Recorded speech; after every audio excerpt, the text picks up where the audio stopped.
Hello, good morning students. आज हम class 10 में जो है नया टॉपिक लेकर आए हैं बीजांड। बीजांड की संरचना आपसे एग्जाम में पूछा जाता है। बीजांड की संरचना और अंडाशय से क्या बनता है या अंडाशय से क्या निर्माण होता है। तो आज का हमारा टॉपिक है स्ट्रक्चर ऑफ ओवल यानी बीजांड की संरचना। तो आइए समझते हैं बीजांड की संरचना। आगे पुष्प के अंडप या स्त्री केसर। देखिए अंडप या स्त्री केसर जो है ये पुष्प का मादा भाग है जिसे जायांग या इंग्लिश में गायनेशियम भी कहा जाता है।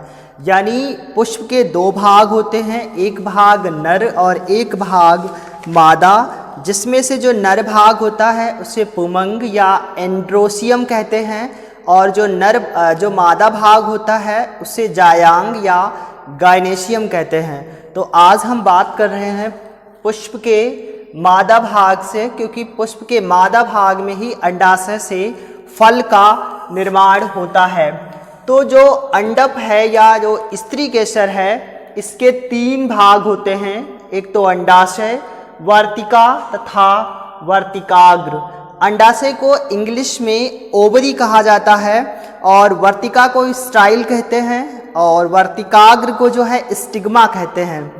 तो जो स्टिग्मा है वर्तिकाग्र ये पुष्प का आधारीय भाग होता है, यानी कि पुष्प को पौधे से मालिया पुष्प जो है इस प्रकार से है, इस पुष्प के ऊपर के हिस्से में इस प्रकार व्यवस्थित होता है और इसमें से पुष्प की पत्तियां कई सारी निकली रहती हैं। ठीक है, तो ये वाला जो भाग है पुष्प का, ये वाला भाग वर्तिकाग्र और इसके ऊपर का जो भाग है वो वर्तिका या स्टिग्मा कहते हैं।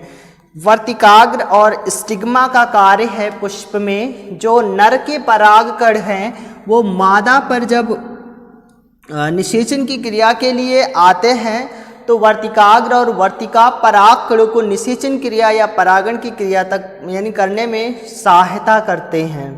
तो पुष्प के यानी जो अंडप या अंडाशय है या स्त्री केसर कहो या जायांग कहो, यानी उसके मुख्यतः तीन भाग होते हैं। एक तो अंडाशय, अंडाशय यानी ओवरी, ओवरी से ही फल का निर्माण होता है। दूसरा है वर्तिका तथा वर्तिकाग्र यानी स्टिग्मा और स्टाइल। तो स्टिग्मा और स्टाइल ये दोनों जो है निषेचन क्रिया में परागकणों के लाने में और परागकणों को ग्रहण करने में सहायता करते हैं, जिससे निषेचन की क्रिया पूर्ण होती है। इसके बाद आगे देखिए अंडाशय जो है ये अंडप यानी अंडाशय जो हिस्सा होता है पुष्प में वो पुष्प के नर भाग या स्त्री केसर का फूला हुआ भाग होता है, यानी अंडप का आधारी फूला हुआ भाग होता है। अंडप का जो अंडाशय जो है वो स्त्री केसर का फूला हुआ भाग होता है और नीचे का हिस्सा होता है, नीचे के हिस्से में पुष्प में व्यवस्थित होता है।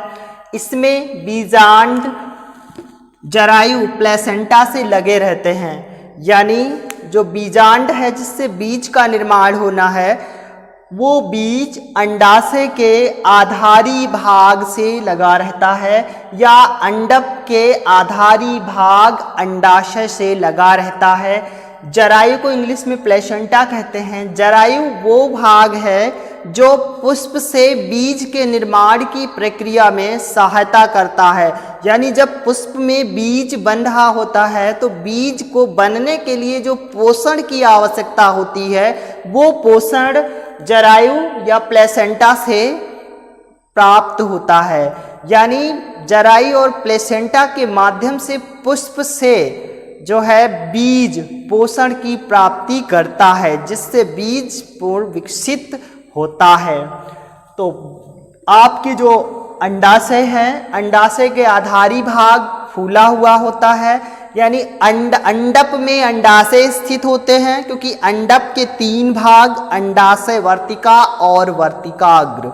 तो अंडप का जो आधारी फूला हुआ भाग है वो अंडाशय है और अंडाशय से जो है आपके बीजांड यानी अंडाशय से बीजांड जुड़ते हैं और वो भी बीजांड जरायु द्वारा जुड़ते हैं, जिसको इंग्लिश में प्लेसेंटा कहा जाता है।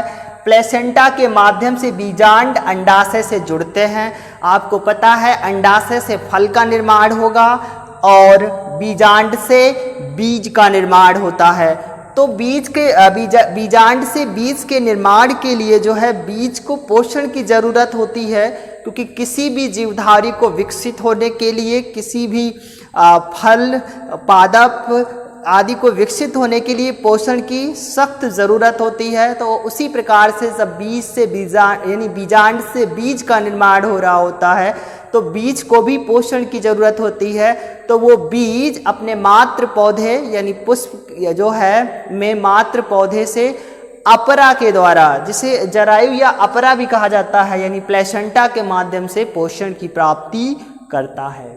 इसके बाद आगे देखिए, वर्तिकाग्र परागण के समय पराग कणों को ग्रहण करता है।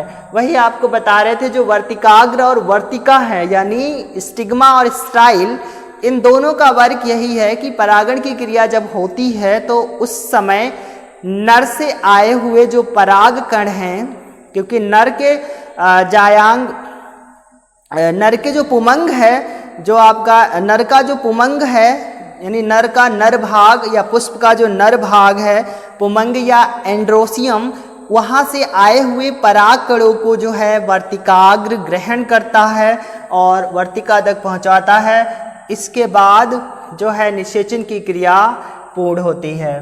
तो वही पॉइंट लिखा हुआ है कि वर्तिकाग्र परागण के समय पराग कणों को ग्रहण करता है और निषेचन की क्रिया को पूर्ण करवाता है।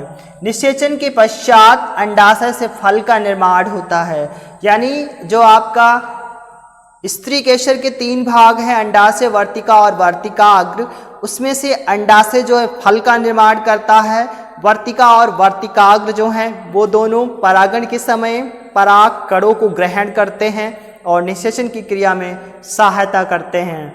इसके अतिरिक्त अंडाशय से जो बीजांड है वो जरायु द्वारा जुड़ता है, बीजांड से बीज का निर्माण होता है, जरायु द्वारा जो है बीज मात्र पादप से पोषण की प्राप्ति करता है।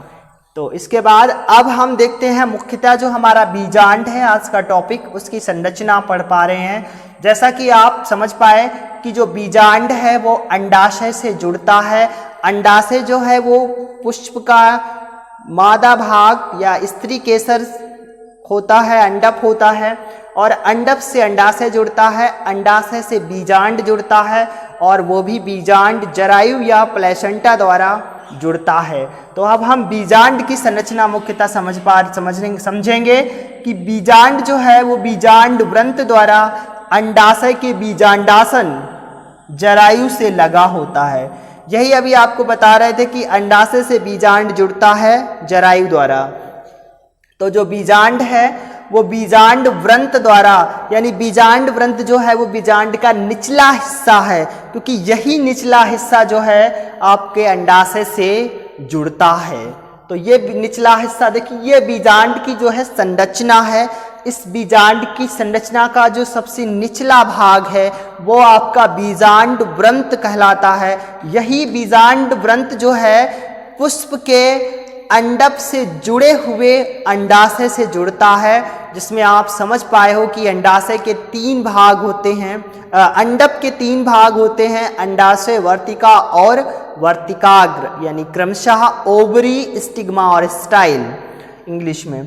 तो ये जो बीजांड वृंत है, बीजांड यानी बीजांड वृंत निचला भाग अंडाशय से जुड़ता है।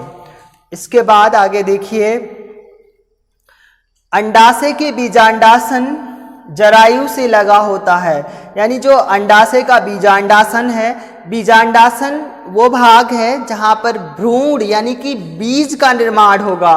तो ये पूरा हिस्सा जो है बीज का निर्माण होगा इस पूरे हिस्से में। तो ये बीज का जो निर्माण करने वाला हिस्सा है ये जरायु से जुड़ता है और अंडाशय से, यानी अंडाशय से जरायु के माध्यम से, जरायु वो मटेरियल है जो अंडाशय से बीजांड को जोड़ता है और बीजांडासन वो हिस्सा है जहां पर बीज का निर्माण होगा या भ्रूण का निर्माण होगा। इसके बाद आगे देखिए, बीजांड द्वार को छोड़कर बीजांड दोहरे आवरण से घिरा रहता है, यानी केवल बीजांड द्वार जो होगा, बीज जहां बनता है उसके आगे का जो हिस्सा है वो बीजांड द्वार कहलाता है। वो हिस्सा केवल अकेला होता है, यानी किसी दोहरे आवरण से घिरा नहीं होता है। बाकी पूरा बीजांड जो है वो दोहरे आवरण से घिरा होता है। जैसा कि आप स्ट्रक्चर में देखिए, ये पूरे बीजांड की संरचना है। ये पूरा बीजांड दोहरे आवरण से घिरा हुआ है, दोहरी परत से ढका हुआ है। और जो ये हिस्सा है, जो यहाँ पर ये दोनों बीजावरण के बीच का जो हिस्सा है, जो खुला हुआ हिस्सा है, इसे बीजांड द्वार कहते हैं। और ये बीजांड द्वार जो है दोहरे आवरण से नहीं घिरा है। देखिए, इकहरी इकाई कला से घिरा हुआ है, यानी इकहरी कला से, इकहरी मेम्ब्रेन से बना हुआ है। बाकी का संपूर्ण जो बीजांड है वो दोहरे बीजावरण से ढका हुआ है। इसके बाद आगे देखिए, भ्रूण कोश में बीजांड की ओर एक अंड कोशिका तथा 2 पार्श्वीय सहायक कोशिकाएं होती हैं। तो देखिए, जो बीजांड है, इस बीजांड के बीच के हिस्से में आपका जो है केंद्रक उपस्थित होता है। और उस केंद्रक में यानी अलग अलग प्रकार होते हैं। तो इस पूरे बीजांड के जो बीच सेंटर का केंद्र का भाग है वो भ्रूण कोश कहलाता है। यानी इसमें भ्रूण कोश में भ्रूण का निर्माण होगा, यानी भ्रूण बनेगा और जिससे एक पूर्ण विकसित बीज बन जाएगा। तो इस भ्रूण कोश में देखिए 3 प्रकार की कोशिकाएं होती हैं। एंटीपोडल कोशिकाएं, जिन्हें हिंदी में प्रतिध्रुवीय कोशिकाएं कहा जाता है। और जो मध्य में 2 केंद्रक या द्वितीयक केंद्रक उपस्थित होते हैं, उनमें से नीचे 3 कोशिकाएं होती हैं, जिनमें से ऊपर की एक कोशिका अंड कोशिका और अंड कोशिका का केंद्रक जो होता है वो अंड केंद्रक कहलाता है। यानी एग सेल, 3 कोशिकाओं में से जो ऊपर की सेल है वो एग सेल है और उसी सेल का जो न्यूक्लियस है, केंद्रक है, वो अंड केंद्रक कहलाता है। इसके बाद इसके नीचे की जो 2 कोशिकाएं होती हैं वो सहायक कोशिकाएं कहलाती हैं। इसके बाद जो ऊपर 3 कोशिकाएं स्थित होती हैं, जिन्हें इंग्लिश में एंटीपोडल कोशिकाएं, एंटीपोडल सेल्स, हिंदी में प्रतिध्रुवीय कोशिकाएं कहते हैं। लिखा भी है कि भ्रूण कोश में बीजांड की ओर एक अंड कोशिका तथा 2 पार्श्वीय सहायक कोशिकाएं होती हैं। तो हम बात कर रहे थे इन तीनों कोशिकाओं की। इसमें से जो ऊपर की कोशिका है वो लिखा है बीजांड की ओर एक अंड कोशिका।